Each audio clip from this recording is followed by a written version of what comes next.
Él desafió las mayores guerras humanas, crucificó a miles, pero su final fue tan absurdo que parece una condena divina. ¿Acaso el destino cobró el precio de la avaricia? En la cúspide de las guerras humanas, un hombre se erigió con recursos casi ilimitados y un poder que pocos se atrevían a desafiar. No solo fue capaz de crucificar a miles de prisioneros al borde de un camino, sino que también convirtió incendios en oro y aprovechó el miedo para fortalecer su posición.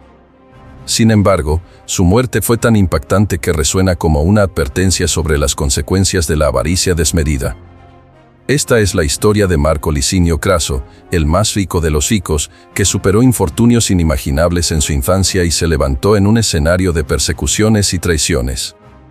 Lo que parecía un camino triunfante terminó marcado por un desenlace de pura ironía, dejando un legado que ha perdurado a lo largo de los siglos.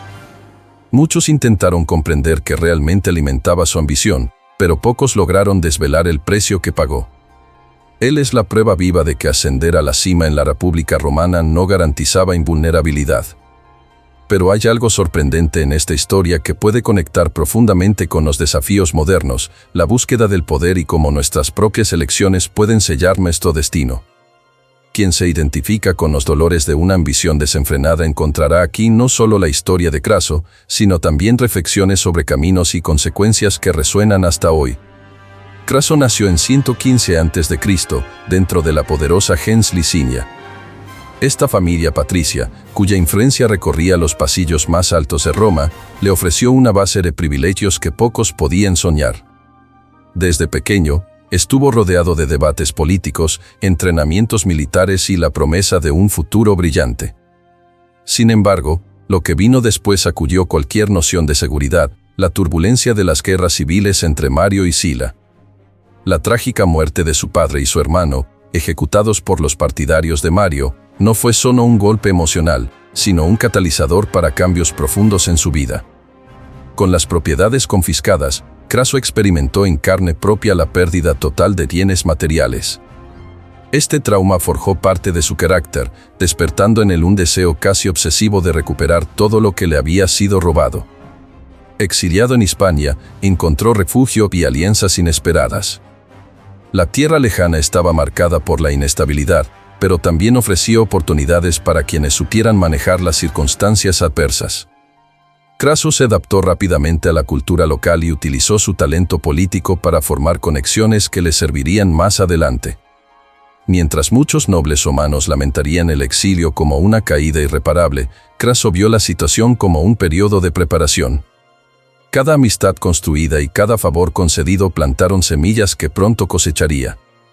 En las sombras, orquestaba su regreso, atento a los movimientos de Sila y a las disputas que agitaban la República.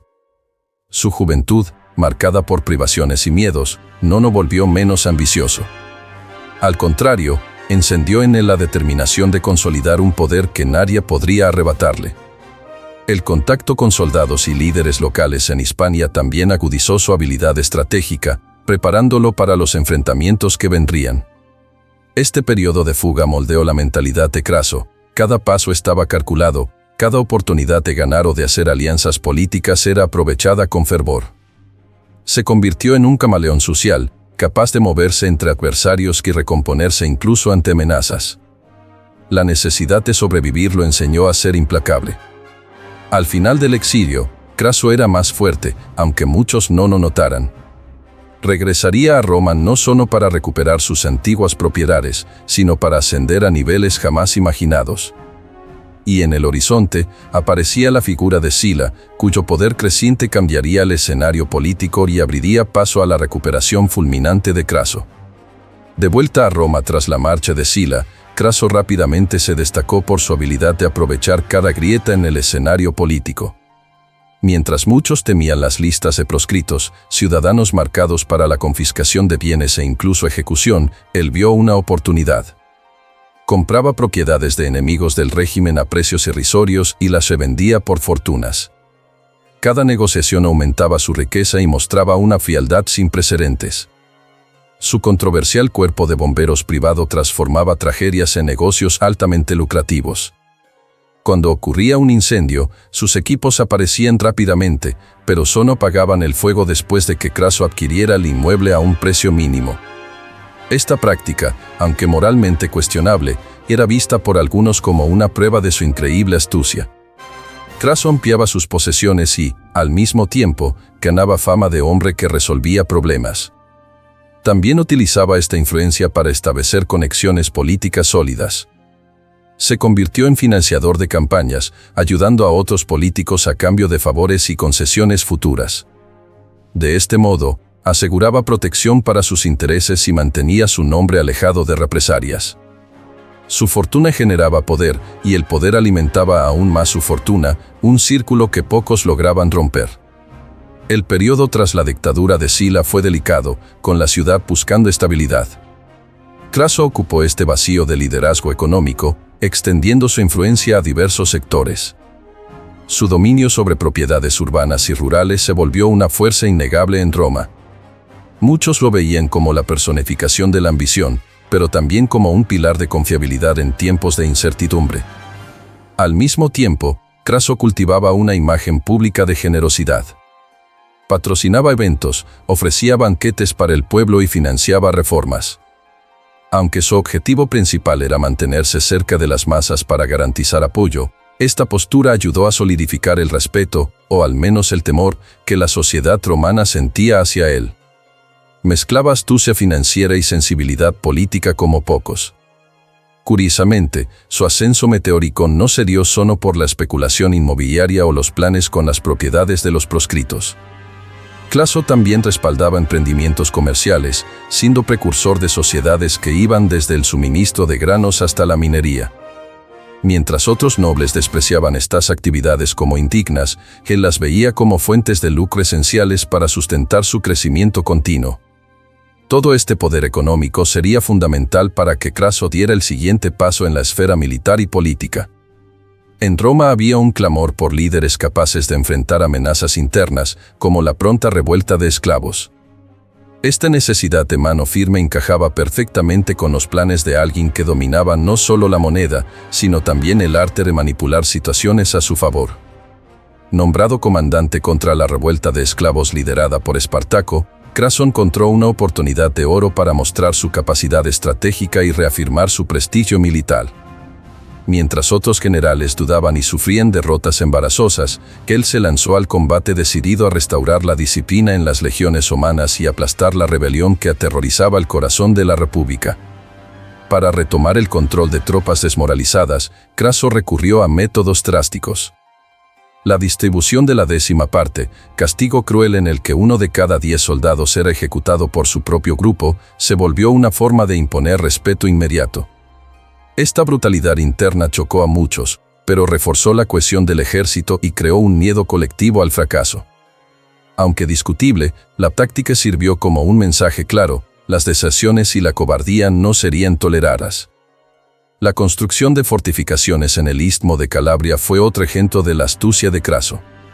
En lugar de enfrentarse a Espartaco directamente en terreno abierto, prefirió cercarlo y privarlo de recursos. Estas defensas, levantadas con rapidez y orden, se convirtieron en un gran obstáculo para el ejército rebelde, obligándolos a una posición defensiva que debilitó la fuerza inicial de su revuelta. Aún así, el mayor desafío de Craso era lidiar con la figura carismática de Espartaco. El líder rebelde había unificado a miles de esclavos de diferentes orígenes, transformándolos en un ejército sorprendentemente eficaz. Espartaco demostraba dominio de tácticas y gran habilidad para motivar a su gente, uniendo a un grupo heterogéneo bajo un mismo propósito: la libertad. El encuentro decisivo ocurrió cerca del río Saro, donde Espartaco luchó con valentía, pero fue finalmente derrotado. El general romano entonces ordenó que cerca de 5.967 hombres, casi todo el grupo capturado, fueran crucificados a lo largo de la Vía Apia. Esta escena aterradora sirvió de advertencia a cualquier persona que considerara oponerse al poder de Roma. Al mismo tiempo, imprimió en la historia de Craso la imagen de un hombre cuya determinación no conocía fronteras éticas. El final de Espartaco trajo paz temporal a Roma, pero también aumentó el prestigio de Craso. La población, cansada de saqueos e incertidumbres, lo veía como el héroe que había restaurado el orden. Para Craso, fue la confirmación de que su fama militar podía rivalizar con la de Pompeyo, su principal adversario hasta entonces.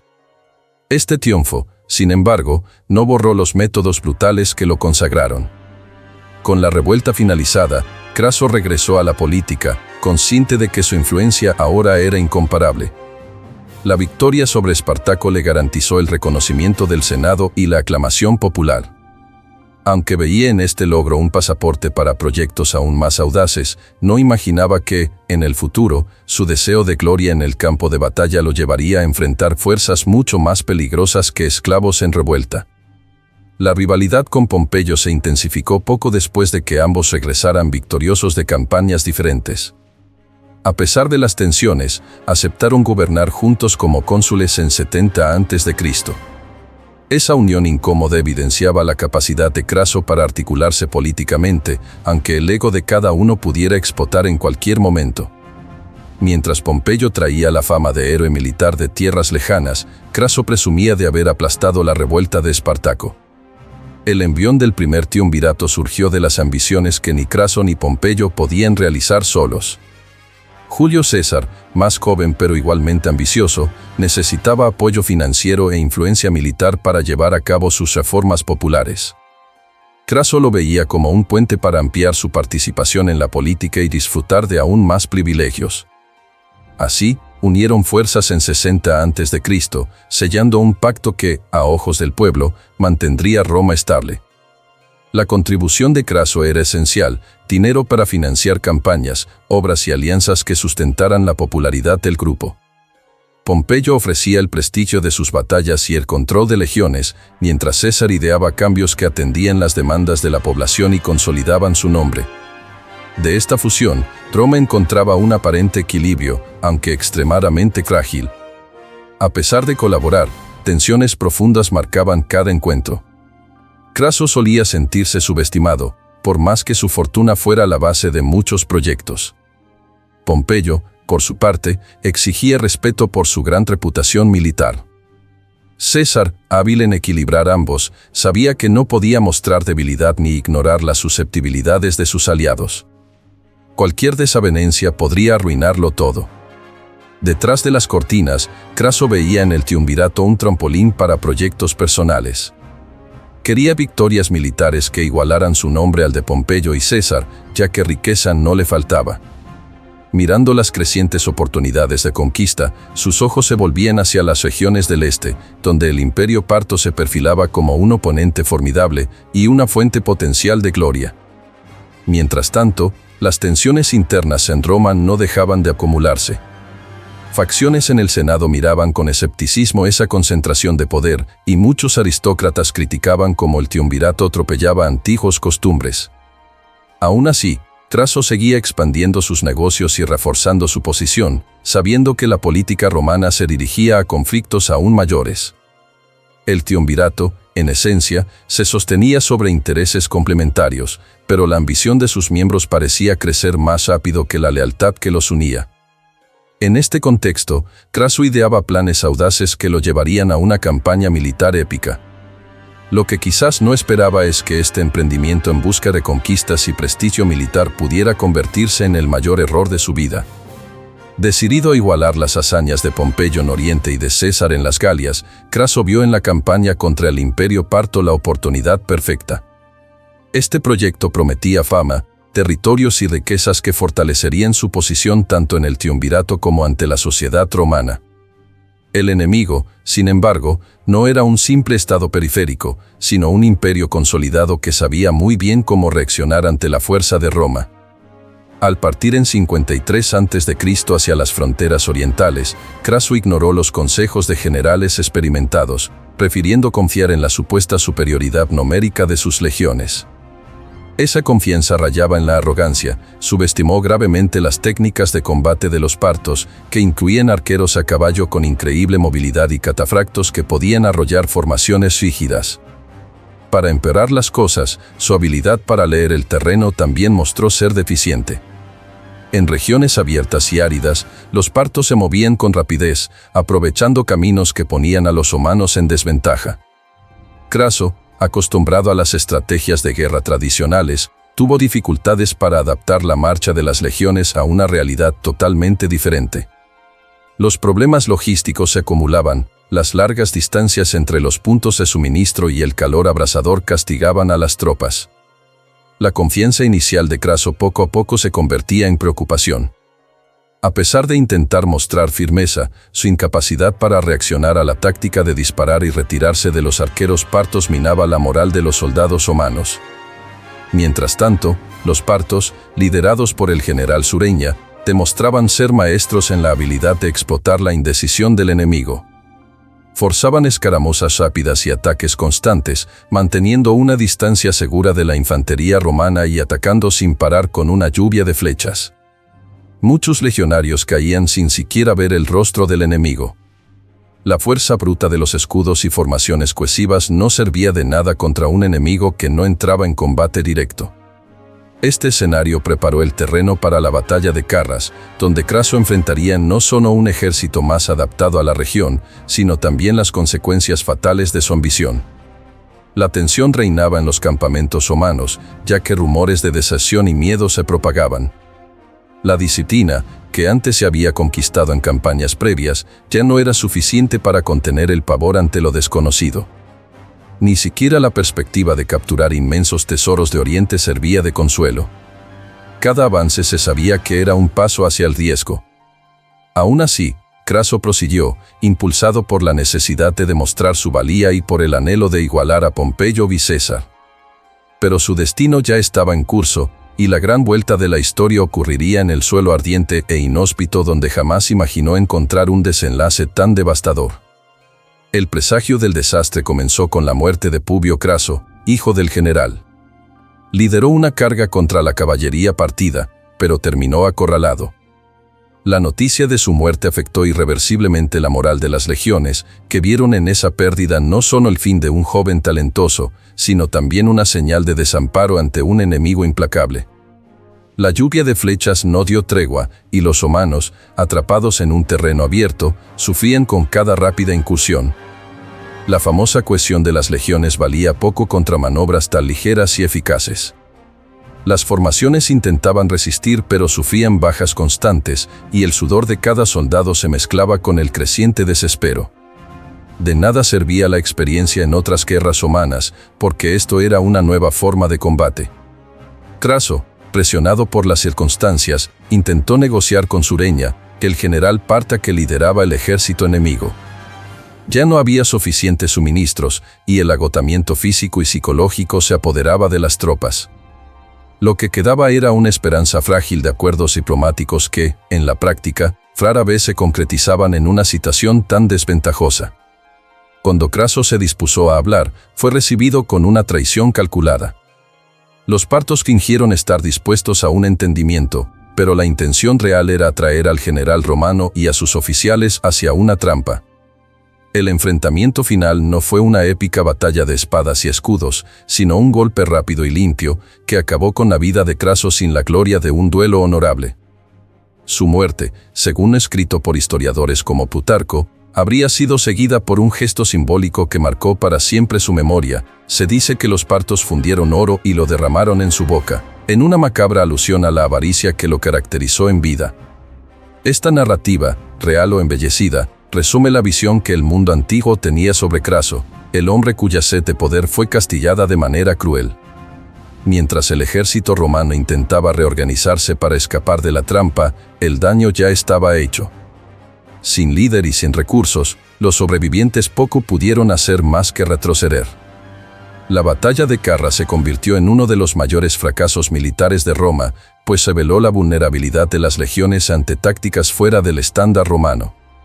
El fin de Craso simbolizó el colapso del equilibrio que el triunvirato intentaba mantener. Si su caída fue rápida, sus consecuencias resonarían durante mucho más tiempo, influyendo en rivalidades y preparando el terreno para la escalada de conflictos internos que llevaría a la República a sus últimos suspiros. Y en el horizonte político, Pompeyo y César ahora tendrían que lidiar con ese vacío de poder. La muerte de Craso significó, de inmediato, el fin del primer triunvirato. Sin él, la frágil alianza entre Pompeyo y César se desmoronó, dando paso a una competencia política que pronto se transformaría en guerra civil. La ausencia de un tercer pilar en el poder hizo imposible el equilibrio de fuerzas que mantenía a Roma estable, aunque fuera por hilos tenues. Pompeyo comenzó a ver a César como una amenaza directa, mientras que César, fortalecido por sus conquistas en la Galia, vio allí la oportunidad de imponerse. El vacío dejado por Craso resultó decisivo. Él era el elemento que, al financiar e intermediar intereses, impedía la ruptura definitiva. Sin su oro y su influencia, la escalamiento de tensiones fue más rápida que cualquier intento de mediación. En las calles de Roma, la derrota en Carras resonó como un trauma. La imagen de invulnerabilidad de las legiones romanas recibió un duro golpe y la humillación ante el imperio parto manchó el orgullo militar de la República. Muchos senadores y líderes pusieron en duda la insistencia de Craso en llevar a cabo la campaña, pero el daño ya estaba hecho. Era tarde para culpar a alguien que ya no estaba vivo para defenderse. La desaparición de Craso también impactó la economía local. A pesar de sus prácticas controvertidas, él inyectaba recursos en obras, financiaba proyectos y expandía negocios en la ciudad. Sin esta inyección, ciertos emprendimientos se apagaron.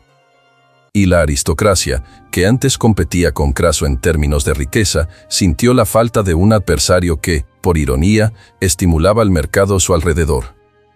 En el campo simbólico, su trayectoria comenzó a ser estudiada como una lección sobre hasta dónde puede llevar la ambición. Salió de una juventud marcada por el exilio para convertirse en el hombre más rico de Roma, aclamado por haber aplastado la revuelta de Espartaco, y terminó siendo víctima de su propia sed de gloria. El oro fundido en su boca se convirtió en un emblema de avaricia castigada, casi una parábola moral para futuros líderes. Al mismo tiempo, la batalla de Carras abrió un precedente para que Roma prestara más atención a guerras fuera de su modelo tradicional. La humillación obligó a algunos generales a innovar en tácticas y pensar más allá del estándar de legión formación cohesiva. Sirvió de alerta para futuros enfrentamientos, demostrando que el ejército romano no era infalible, principalmente contra pueblos que dominaban estrategias de combate específicas a sus regiones. Craso, así, no solo influyó en su tiempo. Marcó un hito que desencadenaría cambios profundos en los hombros políticos, económicos y militares de Roma.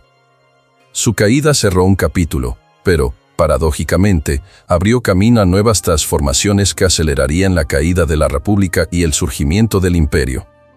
Así concluye la historia de Marco Licinio Craso, un hombre que usó todas las artimañas para acumular poder y riqueza, pero que encontró un destino cruel en su búsqueda de reconocimiento militar. Reflexionar sobre la trayectoria de Craso es entender cómo la ambición puede ser tanto la fuerza que nos impulsa como el abismo en el que podemos caer. Queda la sugerencia para que cada uno comparta sus impresiones. ¿Fue la avaricia el mayor error de Craso o un rasgo que lo destacó entre figuras tan poderosas como él? En los comentarios, comparte tu opinión sobre cómo esta historia resuena en la sociedad actual, donde límites y posibilidades siguen cruzándose de maneras sorprendentes. La fuerza de Craso todavía resuena, pues su memoria es un recordatorio de que, detrás de cada victoria, puede haber un precio amargo que pagar. Y, a veces, ese precio se paga en oro o con el fundido.